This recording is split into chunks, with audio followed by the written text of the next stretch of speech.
Sir, do you want bottomless? No, I'm comfortable in my pants. So bottomless, like this is it, like bottomless, topless, right? So bottomless for us doesn't mean that. You're thinking, oh, there should be what? What do you think it should be? Unlimited. Also a Filipinoism. Nobody else knows that. It's refillable. Right? So that's why you look at the signs. Like if you have, like sometimes they have refillable drinks in 7-Eleven, I think, or is it Alpha Mart? So one of those kinds of places. Sometimes you can refill your drink. Burger King used to do that. I don't know if they still do that now. Well, you can yeah, Burger King. I don't know if you know if they do that anymore. Like they used to. I think they did that before when they first started in the Philippines, but they stopped it because people were refilling their Colemans instead of just the drinks. Here's another one, cope up. I can cope up with the stress. No, it should be cope with. No. Get rid of up. Aircon is another one. Yes. Okay? We call it an aircon, but it's just the AC, air conditioning.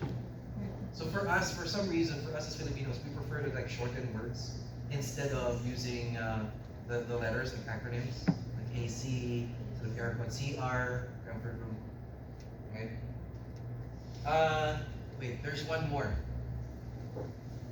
I don't know if maybe some of you are a little too young to remember this, but do you know what you used to call a refrigerator? Frigidaire, right? Frigidaire. Your mom's gonna shout at you, close the door of the Frigidaire, the cold will go out. Right? My mom was like that when I was a kid. Like, because I used to get stuff from the refrigerator. And I'd open the door and I'd stand in front of it. You know, thinking about what to get. My mom would shout at me, you close the door of the Frigidaire. Right? It's not actually a Frigidaire. Just like interesting. If you ever end up doing Who Wants to Be a Millionaire, this might be the $1 million question. It's not called a Frigidaire.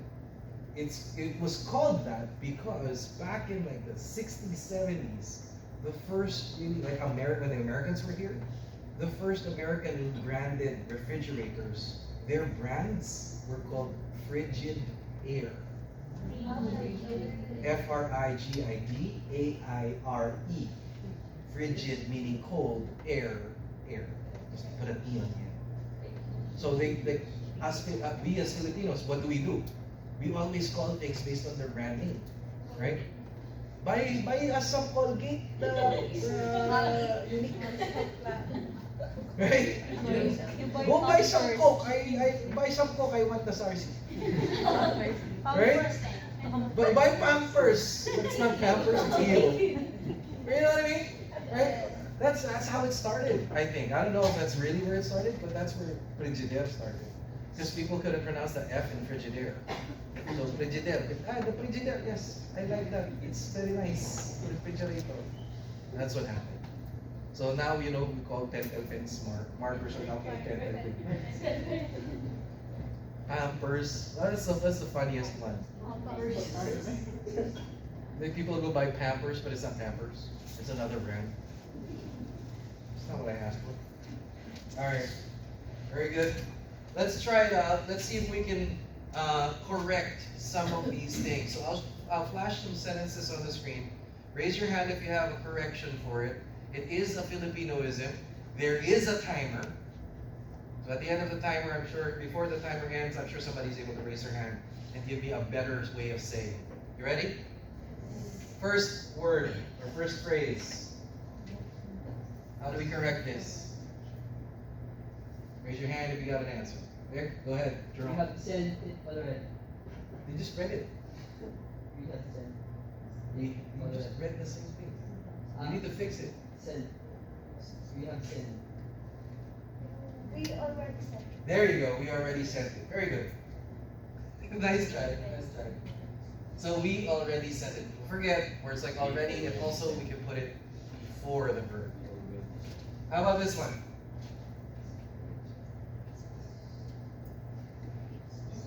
Yeah. Yes, we're late. Yes, go. Moderately traffic. Moderately traffic. I'm gonna consider that, right? Why? Because traffic, it pertains to the movement, right? So foot traffic, car traffic, there is traffic everywhere. Traffic is happening right now. But what you're pertaining to, or what most of us are pertaining to, is heavy or moderate traffic. In our case, it's heavy traffic. Right? This is Cubao. So, Quezon City is always 2 hours away from Quezon City. Right? It takes 2 hours to get to Quezon City from Quezon City. No, I'm not joking. One day, I was on my way to work. It was a good thing I was early. I was on my way to work. It took me an hour to get from Katipunan to here. Oh, no, not an hour. It took me an hour and a half. Katipunan to here. That's the edge of Quezon City to inside Quezon City. Can you imagine? Now, when you're talking about traffic, understand that the traffic is the movement. You're talking about the movement, the flow, right? So you don't say, if you replace the word traffic with flow, can you say it's flow? No, right? There's a heavy flow of traffic. So you're talking about what's happening with the traffic, what's happening with the movement. So you put a little bit, you put an adjective in there, right? So you can explain. So if you say it's traffic, no, that doesn't make sense. Better to say there's heavy traffic, or I'm stuck in heavy traffic, or there's moderate traffic right now in my universe. So I just you add more detail to that. Next.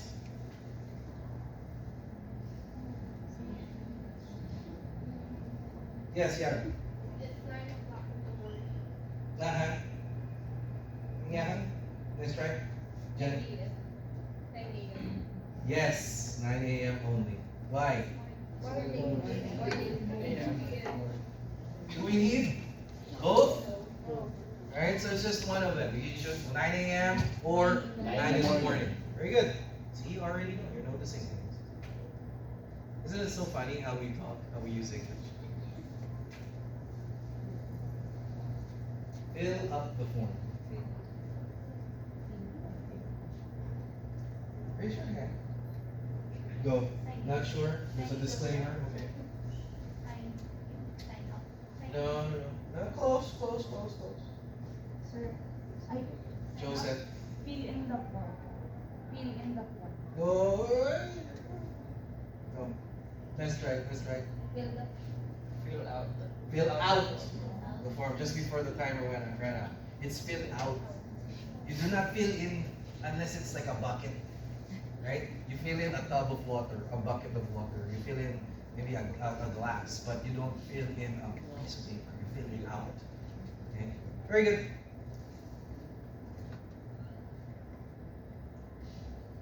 Next. Regarding about the question, yes. regarding the question. Regarding the question, very good, because like we talked about earlier, regarding and about mean the same thing. Yes, Joseph. Yes. Alright, so how can we improve our vocabulary? Here are some tips. So when we talk about vocabulary, we're talking about the pool of words that you have to be able to convey your thoughts better. One way is to, what we did with the Filipinoisms is we started understanding now that, okay, some of the things that we say in English is not actually English. It's actually Filipino or Tagalog translated directly. Now we start adding on to what we already have. So one of the reasons why I'm not a fan of like the new words that we add in vocabulary, like stuff like, charot, stuff like that. I'm not a fan. I'm not a fan because I think it stops you from being more creative with your language. Instead of saying, just kidding, I was just joking, you end up saying one word that has no real meaning. So I think, which is interesting because that's how language really grows. But why not grow your language and your vocabulary already with tons of words out there that we can use? One of the ways is you identify common American terms and Filipinoisms. Be aware of what Filipinoisms you use. Stop using them. Be aware of American, maybe not just American, but Western terms, you can say sayings, and watch modern American TV shows and movies. You have to submerge yourself, you have to immerse yourself, you have to expose yourself to a lot of this stuff. I myself, growing up, I grew up, obviously you guys now know, I grew up in the 90s. So the 90s was a great time because we had TV shows in English and in Tagalog. So that was like the time where the Americans were still here. So a lot of the TV shows were still in English. If you're my age and older, you remember. Okay, here's a question: who here has seen Voltes 5 on TV? Voltes 5 on TV. Okay. Raise your hand if you watched Voltes 5 in Tagalog. Raise your hand if you watched Voltes 5 in English. Because originally it was in English. Right? When they showed it on Channel 9, it was originally RBN 9. It was originally in English. And then when the Americans left, they turned everything into Tagalog. So I was part of that generation. I kind of remember that. So a lot of the immersion was already there. I got to see TV shows like Sesame Street. I guess for the younger folks, Dora the Explorer. But that's why my Dutch friend's son, little brother, speaks Spanish now. Martin and friends. Yeah, Marty and Friends. The purple dinosaur scared me. But read a lot of modern books.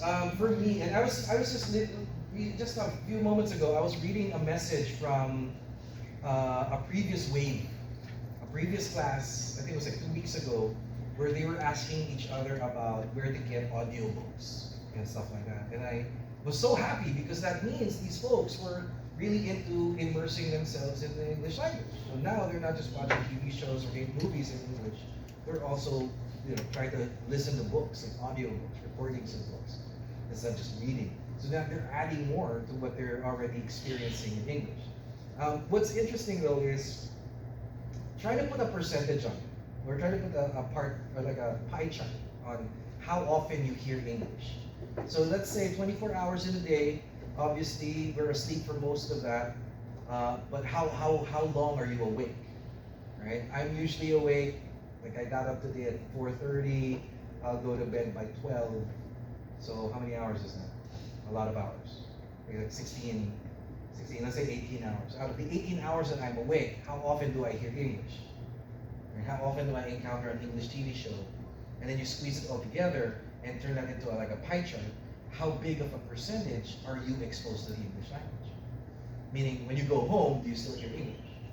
Are you turning on your TV and watching a TV show purely in English? Or are you listening to a radio show that's in English? How often do you do that? And because of that change, like in the 90s, I really think this is the case. For me, I was able to still catch that tail end. So I was still able to see TV shows in English. Because I remember TV shows were before in Tagalog and Spanish.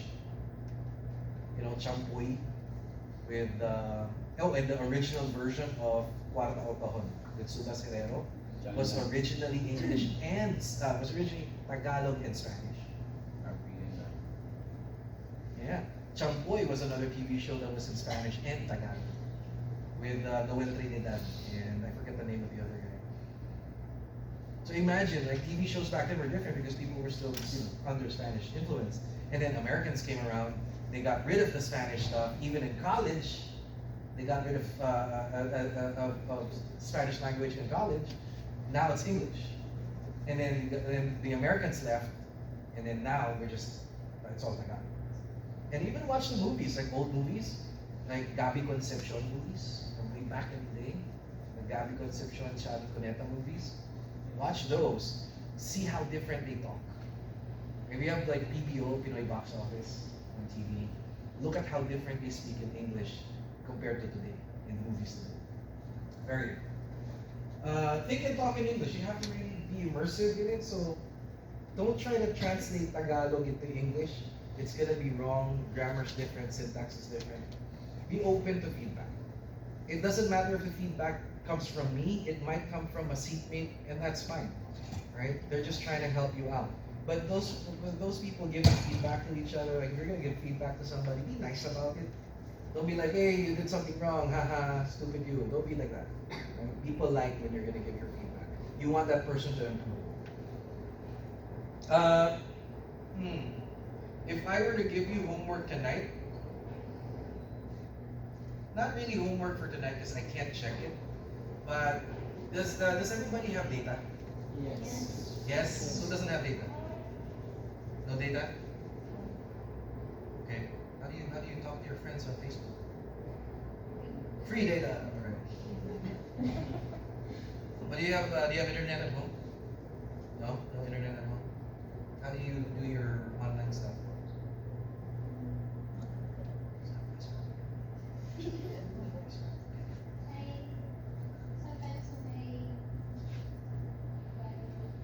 When you buy load, you get data. Yes, I don't text anymore. I don't have load for calling or texting anymore. My load is now just for data. Because I chat with everybody now and I text.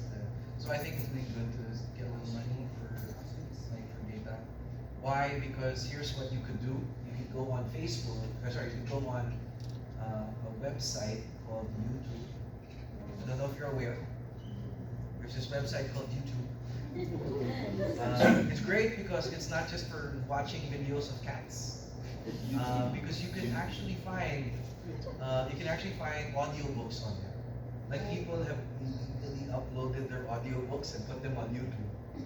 So sometimes if I'm at home and I'm like cleaning the house or I'm washing my cat, I'll play an audiobook. So you could do that too. You know, try exposing yourself more to the English language. There's not a lot of TV shows on regular TV nowadays for English, unless you have the cable or you have, like me, I don't have TV. I don't have a TV at home. I just watch everything on Netflix. It's like I have a laptop and I have internet, and that's all I need. So I watch everything I want on the internet. So if you want, you could just get some data, just a couple of pesos every day, 5 minutes a day, man. Just listen to an audiobook on YouTube. Just a few minutes of that audiobook. Just get yourself used to the sound. Get yourself accustomed to it. But be careful though, because there are some audiobooks that are in different accents. Try to look for one that's more neutral. Don't get something like a British accent, because you might end up speaking in a British accent. Anyway, questions so far? None? Alright. So, quick review, how can Filipinoisms affect your interviews? What if you use a Filipinoism, like next week, or next month? You use that in your interview with your recruiter. What could happen?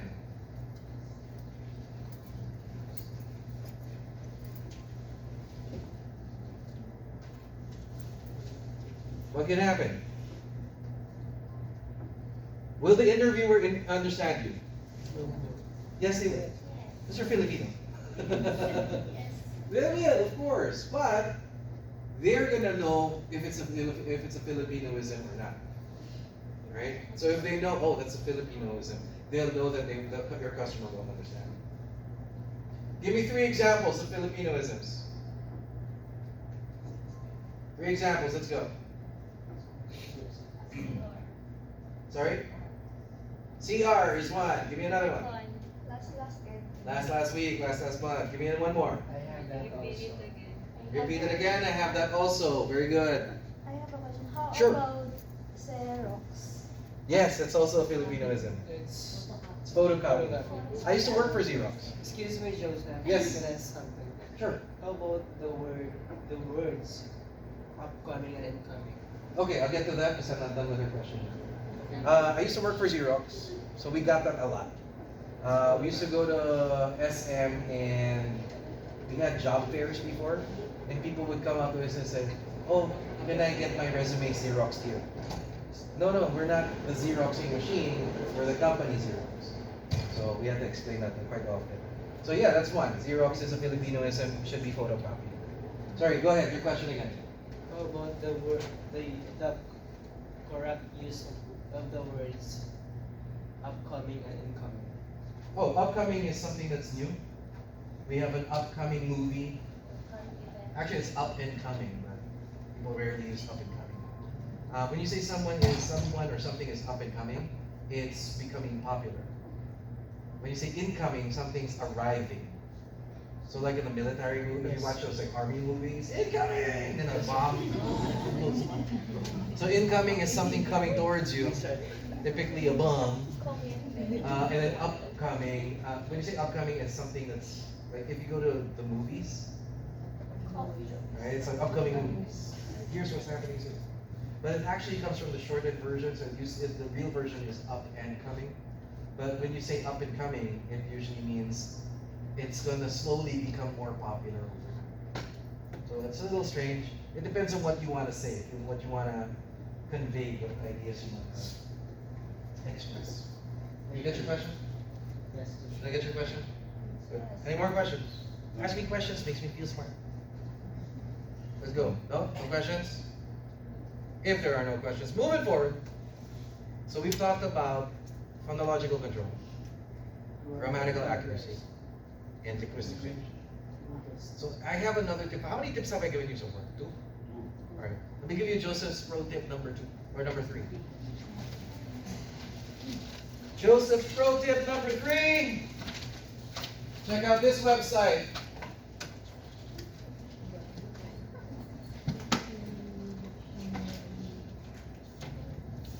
If you have data, right? If you have data, don't just spend it looking at cat videos like I do. Let's check out the freedictionary.com. So the freedictionary.com is a obviously online dictionary. It also has a thesaurus. It's not a dinosaur. A thesaurus is it's like a dictionary full of synonyms and antonyms. So that's what a thesaurus is. If you're fond of writing, maybe you want to make a story or write a book, or write a short story, or write a poem, or write a song, the thesaurus is really nice if you're trying to think of other words for one specific word. What's also cool is it also has games. So there are games on there, word games like Hangman. There's also a really interesting part of the website where you learn a new word every day. So it's going to post like one new word every day, and it'll show you the meaning and the usage. So I do that. Not as often as I used to. I wish I could do it more. But I do, I think maybe in a week I'll probably check out the website twice a week to add a new word to my vocabulary, to learn more words, to understand. And there's like a game, like you match the words and the meaning and all that. So give it a try. I really can't check you on this. I can't really find out if you're really doing it, but you owe it to yourself. You owe it to yourself to try it out, to get some new knowledge in your knowledge base. Learn new words. Alright, so now we're going to talk about comprehension and reasoning. All of that stuff that we talked about so far with pronunciation and grammar and linguistic range is not going to do anything if you can't understand the person you're talking to, or if you can't understand the question, and if you can't figure out how to answer those questions. So how do you get a good score on comprehension and reasoning? Understand the question and answer it directly. Oh, look at that. We did that already earlier. Right? We did that. How do we do it? All you really needed to do is figure out what are they asking. If they ask you, how did you spend your Christmas? Or how did you spend your holidays last year? Are you going to tell me, I spent my holidays last year with my family? No. Doing what? How did you spend it? I spent my Christmas, I spent my holidays with my family at home. Not yet. Still, what did you do? Right? So understand what the question is. Don't worry, I have a ton of different questions we can try out, kind of like a practice run. Not going to give you the other homework just yet. The only two pieces of homework I'll give you today will be number 1, to check out the freedictionary.com, and number 2, if you have the opportunity to, go ahead and YouTube maybe some audiobooks. So you can just type in the search bar the title of your favorite book and then audiobook, and then sometimes there's going to be, it's not that hard to find. Like I was able to find some of my favorite books. Harry Potter is on there too. Yeah, I just found out someone's uploaded an audiobook for Harry Potter, but it's British.